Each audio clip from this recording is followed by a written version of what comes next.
हजुर, यस अघिको खण्डमा 10औं स्कन्धको पूर्वार्धसम्मको विषयवस्तु पुरा गरिएको थियो। अब 10औं स्कन्ध उत्तरार्धको कथासारलाई प्रस्तुत गरिँदैछ। स्रोत पुराण चूडामणि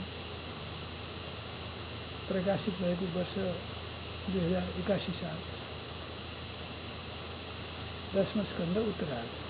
ओम नमो भगवते वासुदेवाय।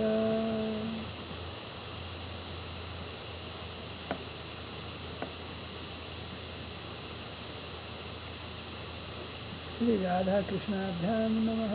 जय राधे जय राधे राधे जय राधे जय श्री राधे। जय कृष्ण कृष्ण जय कृष्ण जय श्री कृष्ण। 10औं स्कन्ध उत्तरार्ध। 10औं स्कन्धको उत्तरार्धमा 41 अध्याय रहेका छन्। यसको विषयवस्तुमा जरासन्धसँग युद्ध र द्वारकापुरीको निर्माण, काल यवनको अन्त र मुचुकुन्दलाई श्रीकृष्णको दर्शन, द्वारका गमन, बलरामको विवाह र रुक्मिणीको सन्देश, लिई ब्राह्मणको आगमन, रुक्मिणी हरण, श्रीकृष्ण रुक्मिणी विवाह, प्रद्युम्न जन्म र सम्बरासुर वध, सेमन्तक मणिको प्रसङ्ग तथा जाम्बवती र सत्यभामासँग श्रीकृष्णको विवाह, सेमन्तक हरण, शतधन्वाको उद्धार र अक्रूरलाई द्वारकामा बोलाउनु, भगवान श्रीकृष्णका अन्य विवाह, भौमासुरको उद्धार र 16,100 कन्यासँग श्रीकृष्णको विवाह, श्रीकृष्ण रुक्मिणी संवाद, भगवानका सन्तानको वर्णन, अनिरुद्धको विवाहमा रुक्मिणीको उद्धार, उषा अनिरुद्ध मिलन, श्रीकृष्ण र बाणासुरको युद्ध, मृग राजाको कथा, श्री बलरामको ब्रजमा आगमन, पौण्ड्रक र काशीराजको उद्धार, द्विविध बानरको उद्धार, कौरवहरूसँग बलरामको क्रोध र साम्बको विवाह, देवर्षि नारदद्वारा भगवानको दिनचर्या दर्शन, जरासन्ध कहाँ थुनिएका राजाको दूत श्रीकृष्ण कहाँ आउनु, श्रीकृष्ण भगवानको इन्द्रप्रस्थ प्रस्थान, पाण्डवद्वारा राष्ट्रिय यज्ञको तयारी र जरासन्धको उद्धार, जेलबाट मुक्त राजाको विदाई, भगवानको इन्द्रप्रस्थ आगमन, यज्ञमा भगवानको अग्रपूजा र शिशुपालको उद्धार, राष्ट्रिय यज्ञको पूर्ति र दुर्योधनको अपमान, सालोसँग यादवहरूको युद्ध, सालोको उद्धार, दन्तवक्र र विदुरथको उद्धार तथा बलरामबाट सूतको वध, बलबलको उद्धार र बलरामको तीर्थयात्रा, श्रीकृष्णद्वारा सुदामाको स्वागत, सुदामालाई ऐश्वर्य प्राप्ति, श्रीकृष्ण र बलरामसँग गोपीहरूको भेट, भगवानका पटरानीहरूसँग द्रौपदीको वार्ता, वसुदेवको यज्ञोत्सव, भगवानद्वारा वसुदेवलाई ब्रह्मज्ञानको उपदेश र देवकीका 6 पुत्रहरूको उपस्थिति, सुभद्रा हरण र भगवानको राजा बहुलाश्व र सुतदेव ब्राह्मणका घरमा आगमन, वेद स्तुति, शिवको सङ्कट मोचन, भृगुद्वारा तिनै देवताको परीक्षा र मृतक ब्राह्मण पुत्रको वापसी, भगवान श्रीकृष्णका लीला विहार र महिषी गीत रहेको छ। अध्याय 50 जरासन्धसँग युद्ध र द्वारकापुरीको निर्माण। श्री सुखदेव भन्नुहुन्छ, परीक्षित कंस मरेपछि उसका 2 रानीहरू अस्ति र प्राप्ति शोक विह्वल भएर माइत गए। बाबुलाई सबै वृत्तान्त बताए। अस्ति हि प्राप्ति सकांशस्य महिष्यौ भरतर सभ मृत भरतरि दुःखार्ते यतु हुष्म पितुर गृहान्। यो सुनेर मगधराज जरासन्ध अत्यन्त क्रोधित भयो र 23 अक्षौहिणी फौजी लिएर मथुरालाई चारैतिरबाट घेरा हाल्यो।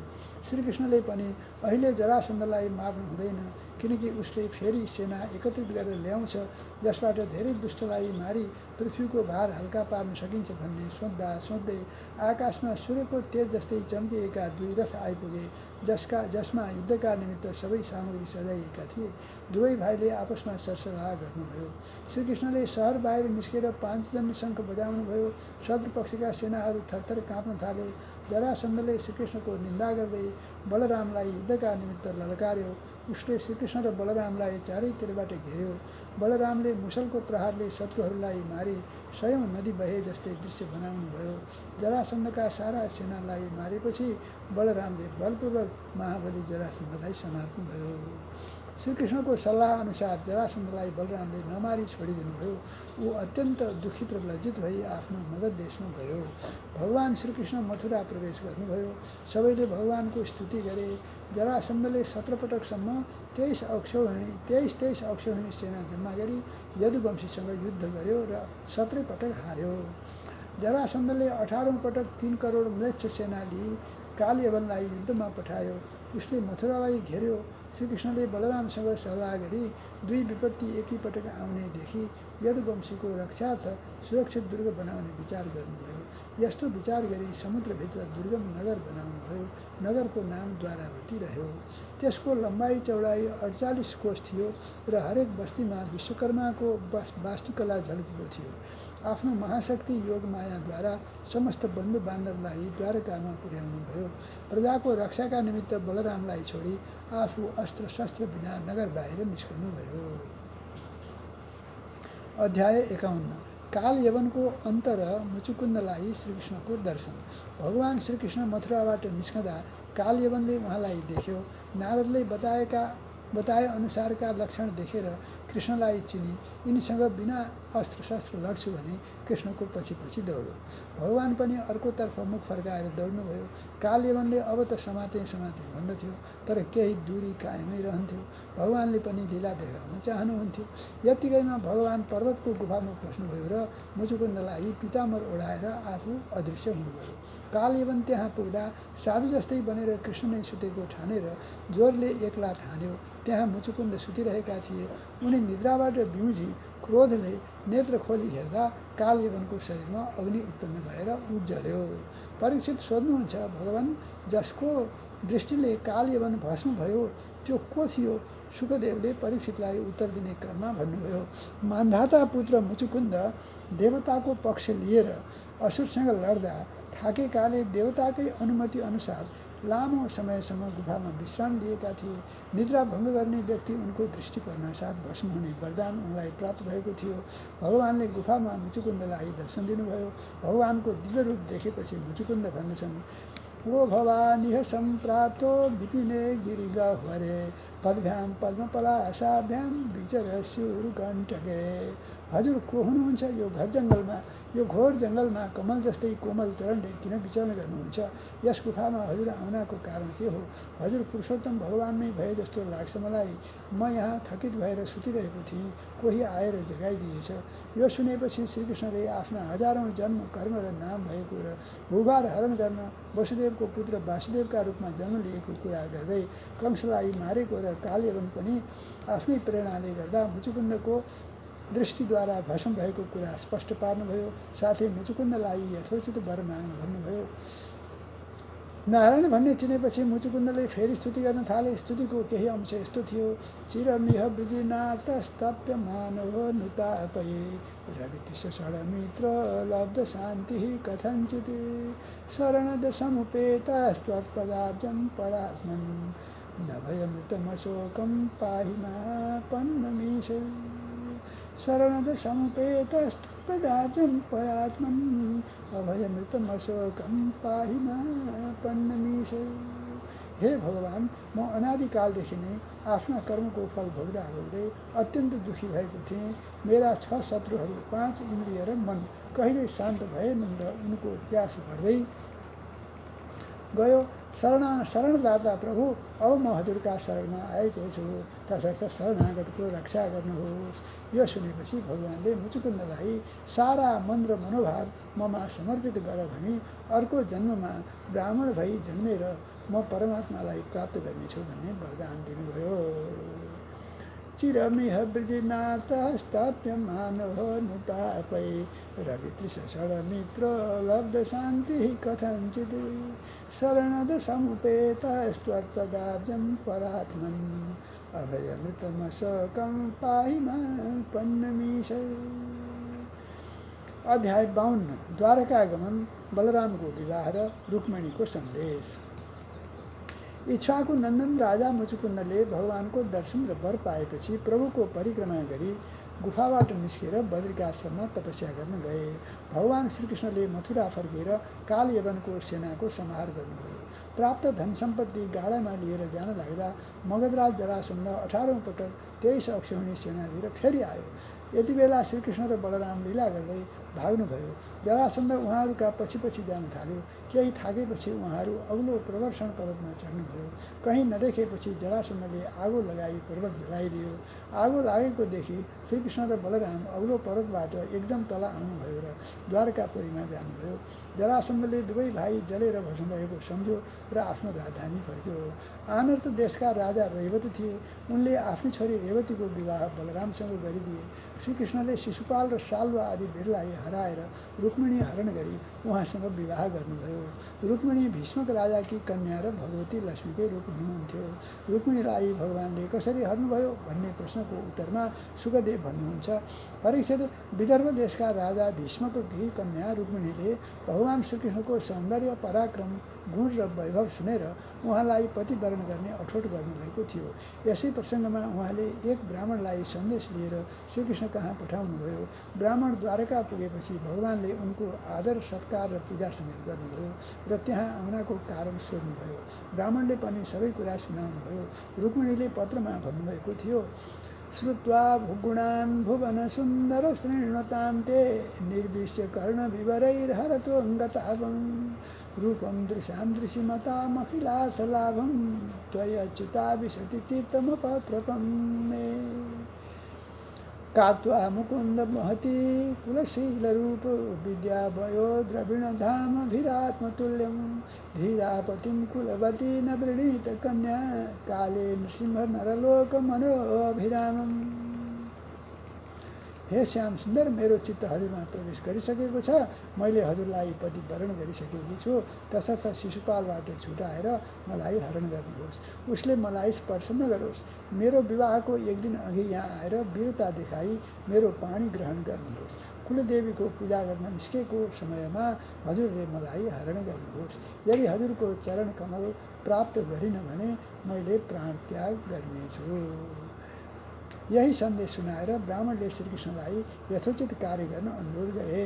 अध्याय 53 रुक्मिणी हरण। श्री सुखदेव भन्नुहुन्छ, परीक्षित, भगवान श्रीकृष्णले रुक्मिणीको यस्तो सन्देश सुनेपछि ब्राह्मणको हात समातेर भन्नुभयो, हे ब्राह्मण देवता, रुक्मिणीले मलाई चाहे जस्तै म पनि उनलाई चाहन्छु। मेरो चित्त उनमै छ र रातमा निद समेत आउँदैन। श्रीकृष्णले ब्राह्मणलाई रथमा चढाएपछि आफू पनि कुण्डिनपुरतिर लाग्नुभयो। विवाहका निमित्त भव्य तयारी भएको थियो। शिशुपालका मित्र राजाहरू पनि जन्तीका रूपमा आएका थिए। उनीहरू राजकुमारी रुक्मिणीलाई शिशुपालले नै प्राप्त गरिन् भन्ने ठान्दथे। श्रीकृष्ण र बलराम आउने आशंकाले रुक्मिणीले युद्धका निमित्त सेना पनि तयार गरेका थिए। बलरामलाई यो कुराको ज्ञान भएपछि भ्रातृस्नेहले गर्दा हात्ती, घोडा, रथ र पैदलको चतुरङ्गिणी सेना तयार गरी कुण्डिनपुरतर्फ जानुभयो। रुक्मिणी पनि भगवानको प्रतीक्षा गरी बस्नुभएको थियो। प्रसन्न अनुहारसहित ब्राह्मण आएको देखेर उहाँले श्रीकृष्ण पनि आएको सम्झनुभयो। ब्राह्मणले श्रीकृष्णको धेरै प्रशंसा गरी उहाँले राजकुमारीलाई लैजाने प्रतिज्ञा गरेको कुरा पनि सुनाउनुभयो। राजा भीष्मकले श्रीकृष्ण र बलराम विवाह हेर्न आएको थाहा पाएपछि आदर सत्कार र पूजा गरे। त्यस देशका नागरिकहरू पनि अति नै खुसी भए।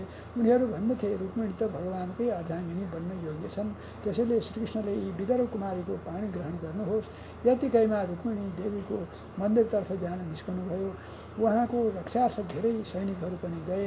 मङ्गलबाजा बजाइयो। अम्बिकाको पूजा गरेपछि उहाँले भन्नुभयो, हे अम्बिका माता, हजुरका पुत्र गणेश र हजुरलाई म बारम्बार प्रणाम गर्दछु। भगवान श्रीकृष्ण नै मेरा पति हुनुहोस्। मेरो यो अभिलाषा पुरा होस् भनी प्रार्थना गर्नुभयो। यति भनी उहाँले देवीको पूजा गर्नुभयो। गिरिजाको मन्दिरबाट निस्केपछि रुक्मिणी मन्द गतिले हिँड्नुभयो। उहाँको रूप र सौन्दर्यदेखि ठुला ठुला यशस्वी वीरहरू सबै मोहित भए। रुक्मिणीले मन्द चालसँग हिँड्दै भगवान श्रीकृष्णतर्फ नजर लगाउनुभयो। उहाँलाई भगवानको दर्शन प्राप्त भयो। रुक्मिणी रथमा चढ्न चाहेको अवसरमा भगवान श्रीकृष्णले शत्रुहरूकै सामुन्ने उहाँलाई उठाएर रथमा राख्नुभयो, जुन रथमा गरुडको चिन्ह थियो। श्रीकृष्ण रुक्मिणीलाई लिएर बलराम र अन्य यदुवंशीका साथ त्यहाँबाट द्वारकातर्फ प्रस्थान गर्नुभयो। जरासन्धका बसमा रहेका अभिमानी राजाहरूलाई यो घटना असह्य भयो। उनीहरूले आफ्नो यश र कीर्ति नरहेको र ठुलो तिरस्कार भएको सम्झिँदै भन्न थाले, अहो हामीलाई धिक्कार छ, आज हामीहरू धनु लिई खडा छौँ, तर यी ग्वालाहरूले सिंहको भागलाई हरिणले लगे जस्तै गरी रुक्मिणीलाई हरण गरी लगे। अध्याय 54 श्रीकृष्ण रुक्मिणी विवाह। श्री सुखदेव भन्नुहुन्छ, परीक्षित श्रीकृष्णले रुक्मिणी हरण गरेपछि सबै राजाहरू क्रोधित भई आफ्ना सेना लिएर यदुवंशीको संहार गर्ने उद्देश्यले श्रीकृष्णको पछि पछि लागे। रुक्मिणी अत्यन्त लज्जित हुँदै डराउनु हुँदा भगवानले ढाडस दिएर सम्झाउनु भयो।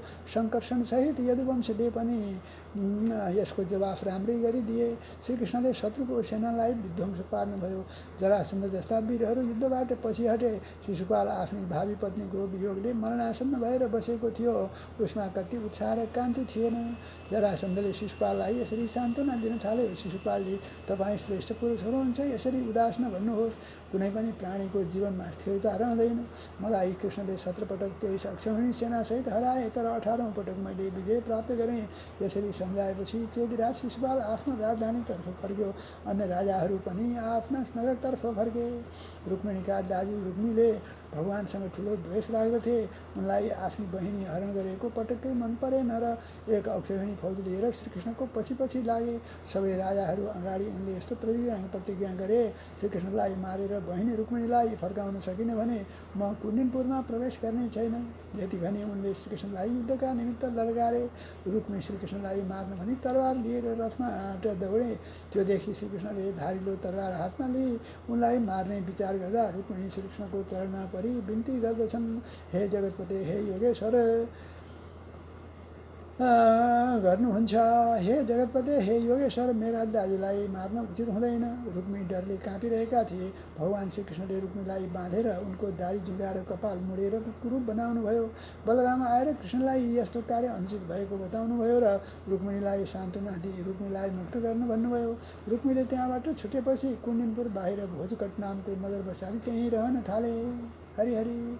भगवान श्रीकृष्णले रुक्मिणीलाई द्वारकामा ल्याएर विधिपूर्वक पाणी ग्रहण गर्नुभयो। द्वारकापुरीका घर घरमा उत्सव भयो। भगवती लक्ष्मीलाई रुक्मिणीका रूपमा साक्षात् लक्ष्मीपति भगवान श्रीकृष्णका साथमा देखेर द्वारकावासीहरूले परमानन्द प्राप्त गरे। हरिहरि। अध्याय 55 प्रद्युम्न जन्म र सम्बरासुर युद्ध, सम्बरासुर वध। सुखदेव भन्नुहुन्छ, परीक्षित कामदेव भगवान वासुदेवकै अंश हुन्। भगवान शङ्करको क्रोधाग्निबाट भस्म भएपछि श्रीकृष्णकी रुक्मिणीका घरबाट प्रद्युम्नका रूपमा उनी जन्मेको 10 दिन नहुँदै सम्बरासुरले आफ्नो भेष बदलेर श्रुतिका गृहमा पसी प्रद्युम्नलाई हरण गरी समुद्रमा लगेर फ्याँक्यो। उनलाई ठुलो माछाले खायो। जाल हाली माछा मार्दा त्यो माछा पनि जालमा फस्यो। माझीले त्यस माछालाई उपहारका रूपमा सम्बरलाई दियो। त्यसलाई चिरेर हेर्दा पेटमा बालक भेटियो। सम्बरासुरकी दासी मायावतीलाई त्यो बालक दिए। नारदजी आएर त्यसको रहस्य बताएपछि मायावतीले प्रेम भावले पालन पोषण गरिन्, किनकि ती बालक उनका पति कामदेव नै थिए। प्रद्युम्न छिटै जवान भए। उनको रूप र सौन्दर्य देख्दा स्त्रीहरू मोहित हुन्थे र ती मायावती पनि लज्जासहित पत्नीको भावले उनको सेवा शुश्रूषा गर्न थालिन्। उनको व्यवहारदेखि छक्क परी प्रद्युम्नले उनलाई सोधे, देवी, तिमी मेरी माता समान भएर पनि किन कामिनीको भाव राख्दछौ? रतिले तथ्य कुरा बताइन् र प्रद्युम्नले वास्तविकता बुझे। त्यसपछि परम शक्तिशाली प्रद्युम्नलाई मायावतीले महामाया विद्या सिकाइन्। प्रद्युम्नले सम्बरलाई युद्धका निमित्त ललकारे। सम्बरसँग उनको घमासान युद्ध भयो। प्रद्युम्नले आफ्नो महाविद्याले उसको सेनाले प्रहार गरेका अस्त्र शस्त्र सबै विनाश गरी सम्बरलाई मारे। देवताले पुष्पवृष्टि गरे। मायावती रतिका साथ आकाश मार्गद्वारा प्रद्युम्न द्वारकापुरीमा गए। हराएका पुत्रलाई दम्पति सहित देख्दा वात्सल्य स्नेहले रुक्मिणीका स्तनबाट दूधका धारा बग्न थाले। त्यतिकैमा नारदजी आएर सबै कुरा बताइदिनु भयो। रुक्मिणी र अन्य स्त्रीहरूले नवदम्पतिलाई हृदयमा लगाएर ठुलो आनन्द प्राप्त गरे। प्रद्युम्नको रूपरङ्ग भगवान श्रीकृष्णसँग धेरै मिल्ने भएकाले माताहरू पनि पतिदेव श्रीकृष्ण सम्झेर मग्न हुनुहुन्थ्यो भने अन्य स्त्रीहरूको कुन दशा हुन्थ्यो होला।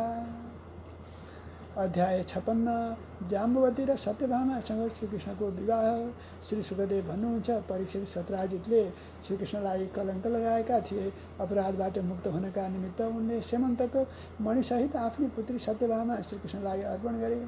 यो सुनेर सत्राजितले भगवान् श्रीकृष्णको कुन अपराध गरेका थिए र उनलाई सेमन्तक मणि कसरी मिल्यो तथा उनले आफ्नी कन्या श्रीकृष्णलाई किन दिए भनी परीक्षितले प्रश्न गर्नुभयो। उपर्युक्त प्रश्नको उत्तरमा सुखदेव भन्नुहुन्छ, हे परीक्षित, सत्राजित भगवान् सूर्यका ठुला भक्त थिए। सूर्य भगवान् प्रसन्न भएर उनलाई सेमन्तक मणि दिनुभएको थियो।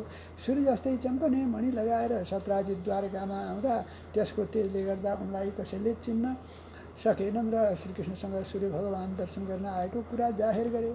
कृष्णलाई त सबै थाहा थियो। श्रीकृष्णले सत्राजितसँग सेमन्तक मणि राजा उग्रसेनलाई दिन भन्नुभयो, तर सत्राजितले उक्त कुरा अस्वीकार गरे। एक दिन सत्राजितका भाइ प्रसेन सेमन्तक मणि लगाएर वनमा शिकार खेल्न गएको अवस्थामा सिंहले उनलाई मारी मणि लिएकोमा पुनः जामवानसँग सिंहको युद्ध हुँदा जामवानले सिंहलाई मारी मणि लगाएर शिशुलाई खेलाउन दिएका थिए। प्रसेन धेरै दिनसम्म नफर्कँदा सत्राजितले श्रीकृष्णले प्रसेनलाई मारी मणि लिएको शङ्का गरे। यस्तो आक्षेप लगाएपछि श्रीकृष्ण मणिको खोजीमा जानुभयो। जाम्बवानले मणि लगेको थाहा पाएपछि 28 दिनसम्म श्रीकृष्णले उनीसँग युद्ध गर्दा मणिसहित जाम्बवती श्रीकृष्णलाई अर्पण गरे। श्रीकृष्ण द्वारकामा फर्केपछि प्रसेन मरेको कुरा बताई मणि सत्राजितलाई नै दिनुभयो। सत्राजित अत्यन्त लज्जित भई श्रीकृष्णप्रति आफूले अनावश्यक आक्षेप लगाई ठुलो अपराध गरेको महसुस गरे। मैले यो अपराधको प्रायश्चित्त कसरी गरौँ भनी चिन्तित भएर आफ्नी छोरी सत्यभामा मणिसहित श्रीकृष्णलाई अर्पण गर्ने निर्णय गरे। श्रीकृष्णसँग अनुरोध गर्दा उक्त प्रस्ताव उहाँले स्वीकार्नुभयो र सत्यभामाको पाणी ग्रहण गर्नुभयो, तर मणि सत्राजितलाई नै फर्काइदिनुभयो। हरिहरि। अध्याय 57 सेमन्तक हरण शतधन्वाको उद्धार र अक्रूरलाई द्वारकामा बोलाउनु। श्री सुखदेव भन्नुहुन्छ, परीक्षित श्रीकृष्णले लाक्षागृहको आगोले पाण्डवलाई कुनै प्रभाव नपारेको थाहा भए तापनि कुन्ती र पाण्डवले भनेको कुरा सुनेपछि दाजुसहित हस्तिनापुर जानुभयो। वहाँ गएर भीष्म, कृपाचार्य, विदुर, गान्धारी र द्रोणाचार्यलाई भेटी उक्त घटनाको ठुलो अनर्थ भएको कुरा बताउनुभयो। द्वारकामा अक्रूर र कृतवर्माले शतधन्वालाई सत्राजितबाट मणि लिन प्रेरित गरे। शतधन्वाले पनि उक्त कुरा स्वीकार गरी सत्राजितलाई मार्यो र मणि लिएर ऊ भाग्यो। सत्यभामाले आफ्ना पिताको मृत्यु भएको देखेर शोक गर्न थाल्नुभयो। पिताको शवलाई तेलको कराईमा राखी उहाँ हस्तिनापुर जानुभयो र श्रीकृष्णलाई घटनाको वृत्तान्त सुनाउनुभयो। हरिहरि। सुनाउनुभयो।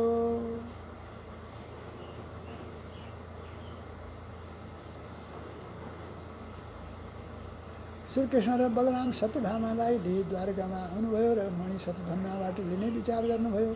शतधन्वा कृष्णबाट भयभीत भई कृतवर्मासँग सहयोग मागे। उनबाट निराश भएपछि अक्रूरसँग अनुरोध गर्दा पनि उपाय नलागेपछि सेमन्तक मणि अक्रूरसँग छोडी शतधन्वा भाग्न थाले। श्रीकृष्ण र बलराम उनको पछि लाग्नुभयो। मिथिलापुरी नजिक पुग्दा शतधन्वाको घोडा लड्यो र उनी पैदल दौड्न थाले। श्रीकृष्ण पनि पैदल हिँडेर सुदर्शन चक्रले शतधन्वाको शिर छुट्याइदिनु भयो। उनको वस्त्रमा मणि खोज्दा भेटिएन र श्रीकृष्णले बलरामसँग शतधन्वालाई व्यर्थै मारिएको कुरा गर्नुभयो। बलरामले श्रीकृष्णलाई द्वारकामा पठाई आफू विदेह राज जनक कहाँ जानुभयो। बलरामलाई देख्दा आनन्दित भई राजा जनकले उहाँको पूजा गर्नुभयो। बलराम पनि धेरै वर्षसम्म मिथिलामा रहनुभयो। दुर्योधनले बलरामसँग गदा युद्ध सिके। उता श्रीकृष्णले शतधन्वालाई मारेको कुरा थाहा पाएपछि अक्रूर र कृतवर्मा डराएर द्वारकाबाट भागे। अक्रूर गएपछि द्वारकामा अनेकौं अनिष्ट घटनाहरू हुन थाले। श्रीकृष्णले अक्रूरलाई द्वारकामा बोलाउनुभयो र खूब स्वागत सत्कार गर्नुभयो। त्यसपछि सेमन्तक मणि आफूले राखे तापनि अक्रूरलाई त्यो मणि बलराम, सत्यभामा र जाम्बवतीलाई देखाई उनीहरूको शङ्का निवारण गर्न भन्नुभयो। त्यो सुनेपछि वस्त्रमा लपेटेर राखेको मणि अक्रूरले श्रीकृष्णलाई दिनुभयो। श्रीकृष्णले त्यसबाट उत्पन्न कलङ्क निवारण गरी पुनः अक्रूरलाई नै दिनुभयो। सेमन्तक मणिसँग सम्बन्धित श्रीकृष्णको यो आख्यान मङ्गलमय छ। यो पढेमा, सुनेमा वा स्मरण गरेमा सबै अपकीर्ति र पापबाट मनुष्य मुक्त हुन्छन्। अध्याय 58 भगवान् श्रीकृष्णका अन्य विवाहहरू। श्री सुखदेव भन्नुहुन्छ, परीक्षित, पाण्डव लाक्षागृहबाट बचेको थाहा पाएपछि श्रीकृष्ण उनीहरूलाई भेट्न इन्द्रप्रस्थ जानुभयो। पाण्डवहरूमा प्राण सञ्चारको अनुभव भयो र सबैले उठेर श्रीकृष्णसँग गला मिलाए। कुन्तीका आँखाबाट अश्रुधारा बहे। प्रेम विह्वल भएर उहाँको गला अवरुद्ध भयो। उहाँले आफूलाई सम्हालेर श्रीकृष्णसँग भन्नुभयो, अक्रूरलाई पठाई तिमीले हाम्रो कल्याण गर्यौ। युधिष्ठिर पनि कुन पुण्यको फलले प्रभुको दर्शन पाए भनी विस्मित पर्नुभयो। एक दिन अर्जुन गाण्डीव धनु लिई श्रीकृष्णसहित वनमा शिकार खेल्न जानुभयो। यमुनाको तीरमा आएर दुवैले जल पिउन लाग्दा एक परम सुन्दरी कन्याले तपस्या गरिरहेको देख्नुभयो र उनको परिचय सोध्नुभयो। ती कन्याले आफ्नो सूर्यपुत्री कालिन्दी भएको र विष्णुलाई पतिका रूपमा प्राप्त गर्न तपस्या गरेको बताइन्। अर्जुनले कालिन्दीलाई रथमा बसालेर युधिष्ठिर समक्ष लैजानुभयो। श्रीकृष्णले पाण्डवहरूलाई रहनका निमित्त विश्वकर्माद्वारा एक अद्भुत र सुन्दर नगर बनाइदिनुभयो। अग्निलाई खाण्डवन दिलाउन श्रीकृष्ण अर्जुनको सारथी बन्नुभयो। अग्निदेव पनि भोजन मिल्दा खुसी हुनुभयो। उहाँले अर्जुनलाई गाण्डीव धनु, 4 सेता घोडा, 1 रथ, 2 बाण राख्ने तरकस र एउटा अमोघ कवच दिनुभयो। मय दानवले पाण्डवका निमित्त अद्भुत सभा बनाइदियो र त्यसै सभामा दुर्योधनलाई जलमा स्थल र स्थलमा जलको भ्रम भएको थियो। द्वारका आएर श्रीकृष्णले कालिन्दीसँग पानी ग्रहण गर्नुभयो। अवन्तिका राजा बिन्द र अनुबिन्दकी बहिनी मित्रबिन्दाले पनि श्रीकृष्णलाई नै पतिवरण गर्न चाहेकाले राजाहरूको सभामा उहाँले बलपूर्वक मित्रबिन्दालाई हरण गर्नुभयो। त्यस्तै कोशल देशका राजा नग्नजितकी कन्याको नाम थियो सत्या। 7 दुर्दान्त गोरुहरूमाथि विजय प्राप्त गर्ने व्यक्तिलाई मात्र ती कन्या दिने प्रतिज्ञा राजाको थियो। नग्नजितले श्रीकृष्णको पूजा गरिसकेपछि आफ्नो प्रतिज्ञा सुनाउनुभयो। श्रीकृष्णले पनि त्यो स्वीकार गरी 7वटा गोरुलाई जितेर राजालाई खुसी पारी सत्याको पानी ग्रहण गर्नुभयो। सत्यालाई लिएर जाँदा बाटामा यदुवंशी र नग्नजितका गोरुले हराएका राजाहरूले आक्रमण गरे। अर्जुनले गाण्डीव धनुको प्रयोग गरी ती सबैलाई पराजित गरिदिनुभयो। श्रीकृष्णकी फुपू सुतकीर्तिकी कन्या थिइन् भद्रा। दाजुले उनलाई श्रीकृष्णसँग नै विवाह गरिदिए। भद्र प्रदेशकी राजाकी कन्याको नाम थियो लक्ष्मणा। ती अत्यन्त सुन्दरी थिइन्। गरुडले स्वर्गबाट अमृत हरण गरे जस्तै गरी श्रीकृष्णले स्वयंवरमा उनलाई हरण गर्नुभयो। श्रीकृष्णका अन्य हजारौँ पत्नीहरू पनि थिए। भौमासुरलाई मारेर तिनीहरूलाई भगवानले जेलबाट छुटाउनु भएको थियो। अध्याय 59 भौमासुरको उद्धार र 16,100 कन्यासँग श्रीकृष्णको विवाह। भौमासुरलाई श्रीकृष्णले कसरी मार्नुभयो भन्ने परीक्षितको प्रश्नको उत्तरमा सुखदेव भन्नुहुन्छ, परीक्षित भौमासुरले वरुणको छाता, अदिति माताका कुण्डल र मेरु पर्वत स्थित देवताको मणिपर्वत स्थान हरण गरेको थियो। इन्द्र द्वारकामा आएर उसको करतुत श्रीकृष्णलाई बताउनुभयो। श्रीकृष्ण सत्यभामाका साथ गरुडमा सवार भई भौमासुरको राजधानी प्राग ज्योतिषपुरमा जानुभयो। आफ्ना गदाले पहाडलाई टुक्रा टुक्रा पारी मोर्चालाई बाणद्वारा छिन्न भिन्न पार्नुभयो। पाञ्चजन्य शङ्ख बजाउँदा त्यसको ध्वनि प्रलयकालीन मेघको जस्तै भयो। मूर दैत्यको निद्रा भङ्ग भयो र ऊ बाहिर आयो। उसका 5 शिर थिए। ऊ जलभित्र सुतिरहेको थियो। अगाडि बढिरहेको मूर दैत्यलाई चक्र प्रहार गरी भगवानले त्यसका 5 शिर अलग पारिदिनुभयो। उसका छोराले श्रीकृष्णलाई आक्रमण गरे। उनीहरूलाई पनि भगवानले नाश गर्नुभयो। केही समयपछि नरकासुर अर्थात् भौमासुर हात्तीको सेना लिएर भगवानसँग लड्न आयो। सेना जति मारेपछि ऊ एक्लै भगवानसँग लड्न थाल्यो।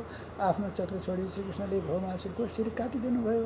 उसको शिर कुण्डल र किरीटसहित पृथ्वीमा खस्यो। देवताले पुष्पवृष्टि गरी भगवानको स्तुति गर्न थाले। उपर्युक्त घटना भएपछि पृथ्वी भगवानसँग आइन्। श्रीकृष्णको गलामा वैजयन्ती माला र कानमा कुण्डल लगाइदिए। वरुणको छत्र र एक महामणि पनि दिइन्। पृथ्वीले भगवानको यसरी स्तुति गर्न थालिन्, शङ्ख चक्र र गदाधारी देवदेवेश, म हजुरलाई नमस्कार गर्दछु। यस जगतका जन्मदाता र अनन्त शक्तिका आश्रय पनि हजुर नै हुनुहुन्छ। हे प्रभु, मेरा पुत्र भौमासुरको पुत्र भगदत्त अत्यन्त भयभीत भएको छ। मैले यसलाई हजुरको शरणमा ल्याएकी छु। यसको रक्षा गर्नुहोस्। श्री सुखदेव भन्नुहुन्छ, परीक्षित पृथ्वीले यसरी स्तुति गरेपछि भगवान भगदत्तलाई अभयदान दिई भौमासुरको महलमा प्रवेश गर्नुभयो। उसले 16,000 राजकुमारीलाई राजाबाट हरण गरी राखेको थियो। श्रीकृष्णलाई देखेपछि उनीहरू मोहित भएर उहाँलाई पतिवरण गर्ने इच्छा गरेकाले तिनीहरूलाई सुन्दर सुन्दर वस्त्र र आभूषण पहिराई पाल्कीमा राखी द्वारकामा पठाउनुभयो। त्यसपछि श्रीकृष्ण अमरावतीमा जानुभयो। इन्द्रले श्रीकृष्ण र सत्यभामाको पूजा गरे। भगवानले अदितिको कुण्डल इन्द्रलाई दिनुभयो। सत्यभामाको रुचि अनुसार श्रीकृष्णले कल्पवृक्ष उखेलेर गरुडमाथि राखी द्वारकामा ल्याउनुभयो। यसका निमित्त इन्द्रसँग युद्ध गरी उनलाई पराजित गर्नु परेको थियो। द्वारकामा ल्याएर कल्पवृक्ष सत्यभामाको महलको बगैँचामा लगाइदिनुभयो।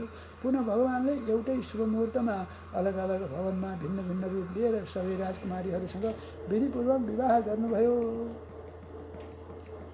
अध्याय 60 श्रीकृष्ण रुक्मिणी संवाद। श्री सुखदेव भन्नुहुन्छ, राजन परीक्षितले एक दिन श्रीकृष्ण रुक्मिणीको पलङमा विश्राम गरिरहनु भएको थियो। रुक्मिणीले आफ्ना सखीहरूका साथ प्रभुको सेवा गर्दै चाम राख्नुहुन्थ्यो। रुक्मिणी अलौकिक रूप भएकी लक्ष्मी नै हुनुहुन्थ्यो। भगवानले रुक्मिणीमा अनन्य प्रेम भाव गरी मन्द मुस्कान साथ भन्नुभयो, हे प्रिय, तिमीलाई ठुला ठुला ऐश्वर्यशाली राजाहरूले विवाह गर्न चाहन्थे। तिम्रा पिता र दाजुले पनि सोही चाहना गरी शिशुपाललाई दिने निर्णय गरेका थिए। यस्तो छोडी जरासन्ध जस्ता ठुला ठुला राजाहरूसँग डराएर समुद्रभित्र लुकेको राजा हुन नपाउने म जस्तो अकिञ्चनलाई प्रतिवरण गर्यौ। तिम्रो यो अदूरदर्शिता नै हो। अझै पनि केही बिग्रेको छैन। आफ्नो अनुकूलको कुनै श्रेष्ठ क्षत्रियलाई तिमी वर्ण गर्न सक्दछौ, जसबाट तिम्रो यशलोक र परलोकको इच्छा पुरा हुनेछ। तिम्रो दाजु रुक्मिणीको घमण्ड तोड्नका निमित्त तिमीलाई मैले हरण गरी ल्याएको हुँ। श्री सुखदेव भन्नुहुन्छ, राजन परीक्षित श्रीकृष्णको यस्तो मार्मिक वचन सुनेपछि रुक्मिणी अत्यन्त भयभीत हुनुभयो। उहाँको हृदय धड्कन थाल्यो, बाणी रोकियो र आँसुले वक्षस्थल धुन थाले। शिर झुक्यो, विचार शक्ति लोप भयो र उहाँ एकाएक मूर्छित हुनुभयो। यस्तो देख्दा भगवानमा करुणाको भाव आयो र रुक्मिणीलाई उठाएर उहाँले काखमा लिनुभयो। आँसु पुछेर रुक्मिणीलाई छातीमा लगाउनुभयो। भगवान भन्नुहुन्छ, हे विदर्भ नन्दिनी, मेरो कुरालाई खराब नठान। तिमी पतिपरायणा छौ र तिमी मेरी प्रियसी र सहचरी हौ। मैले ठट्टामा यस्तो कुरा गरेको थिएँ। गृहस्थ भएपछि कहिलेकाहीँ यसरी समय बिताउनु पर्दछ। भगवानले यसरी शान्त पारेपछि रुक्मिणी भन्नुहुन्छ, हे प्राणनाथ, हे कमल नयन, हजुरको यो भनाइ ठिक हो, तर यस संसारमा हजुरका अतिरिक्त अन्य कुनै वस्तु नभएकाले हजुर नै सबै थोक हुनुहुन्छ। जसले ब्रह्मा आदि देवताको पूजा गर्दछन्, उपहार दिन्छन्, ती पूजनीयहरूले नै हजुरको पूजा गर्दछन्। मैले सबै कुरा बुझेर नै ब्रह्मा र देवराज इन्द्र आदिलाई त्याग गरेकी हुँ। साङ्ग धनुषको टङ्कारद्वारा मेरो विवाहको समयमा आएका राजाहरूलाई भगाएर मलाई हजुरले हरण गर्नुभयो। हे कमल नयन, हजुर आत्माराम हुनुहुन्छ। हजुरका चरण कमलमा मेरो सुदृढ अनुराग रहोस्, यही मेरो अभिलाषा छ। रुक्मिणीको यस्तो कुरा सुनेपछि भगवान श्रीकृष्णले भन्नुभयो, हे साध्वी, यिनै प्रिय वचन सुन्नका निमित्त नै मैले तिमीसँग ठट्टा गरेको थिएँ। तिम्रो म प्रतिको प्रेम देखेँ। तिम्रो बुद्धि मेरो भनाइबाट कति पनि विचलित भएन। हे मानिनी, तिमी समान मलाई माया गर्ने अन्य कुनै देख्दिनँ। तिम्रो यो सर्वोच्च प्रेमको म अभिनन्दन गर्दछु, तर यसको बदलामा केही गर्न सक्दिनँ भने चिन्तित रुक्मिणीलाई श्रीकृष्णले शान्त पार्नुभयो भन्नेसम्मको प्रसङ्ग यो अध्याय 60बाट। श्रीकृष्ण गोविन्द हरे मुरारे, हे नाथ नारायण वासुदेव, जिह्वे पिबसामृतमेत देव, गोविन्द दामोदर माधवेति। गोविन्द गोविन्द हरे मुरारे, गोविन्द गोविन्द मुकुन्द कृष्ण, गोविन्द गोविन्द रथाङ्ग प्राणे, गोविन्द दामोदर माधवेति। वासुदेवाय वासुदेवाय ओम भगवते वासुदेवाय। हरि हरि वासुदेवाय वासुदेवाय ओम नमो भगवते वासुदेवाय। वासुदेवाय वासुदेवाय ओम नमो भगवते वासुदेवाय। आइदेऊ भगवान, आइदेऊ भगवान, अज्ञानीलाई